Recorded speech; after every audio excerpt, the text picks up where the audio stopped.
From Lesotho, we cross to SABC contributing editor Vuyo Mvoko. Good evening to you, Vuyo. Is everything on track for the reopening of Parliament tomorrow? Well, certainly from the legislature's point of view, they were busy today polishing the desks, tweaking the microphones, dusting off the chairs, and so on. So they are prepared for this. And I spoke today to three leaders from some of the political parties here in Lesotho, and they do see the need to actually sit down and actually honor this roadmap that Deputy President Cyril Ramaphosa has actually kicked off. But you do also get a sense, Vabakshini, that it is still a very fragile piece. It is still a very fragile process. These people are going to need to be driven to the kind of destination that this country deserves. But of course, I think there's enough will from the SADC to actually make sure that Lesotho does the right thing. And for South Africa specifically, there's a hell lot at stake. I mean, you're talking about billions of cubic meters of liters of water that have to go to South Africa from Lesotho. So we need that because the agricultural breadbasket that is the Free State needs the water from Lesotho. The economic hub that is Gauteng needs the water from Lesotho.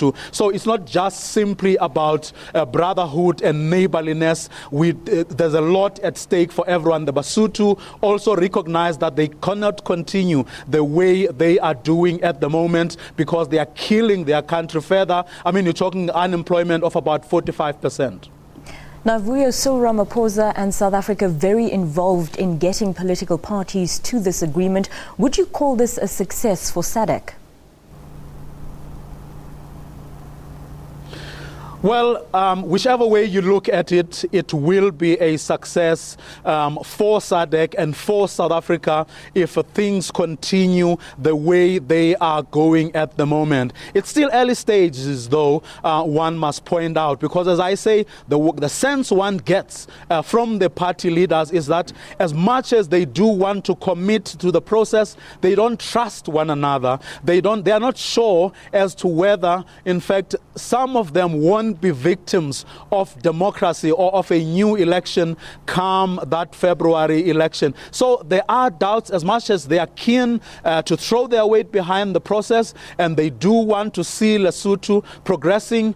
Politicians can be politicians, and some of them do. In fact, one gets a sense that they are looking at this thing a bit selfishly, one would say. But I think there's a lot of will from SADC, there's a lot of will from South Africa to push through, and I don't think the political parties here in Lesotho have a choice but to actually forge ahead. And it's a small country with very little muscle. I mean, you heard there that major from the Defense Force saying as much as they do have a problem, I had a lengthy interview with him earlier, and they were pointing out some of the problems that they have. But as much as they have problems, they do understand and see the need to actually make sure that Lesotho does not continue with that tradition that has been going on of coups and coups or coup after coup displacing legitimately elected governments. So there's a will across the board to actually see this process through, although there are teething problems. Vuyo, very quickly, I have to ask you, does Tom Thabane have a political future?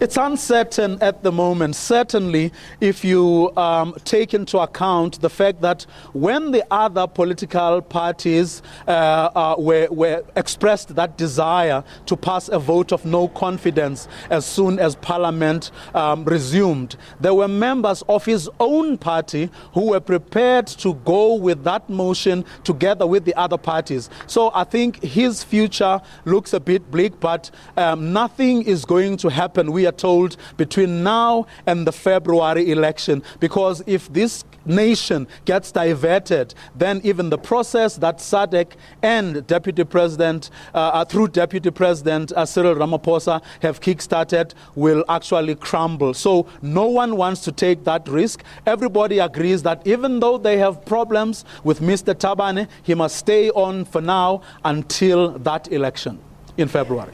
Vuyo Mvoko coming to us live from Lesotho, and Parliament set to reconvene there tomorrow.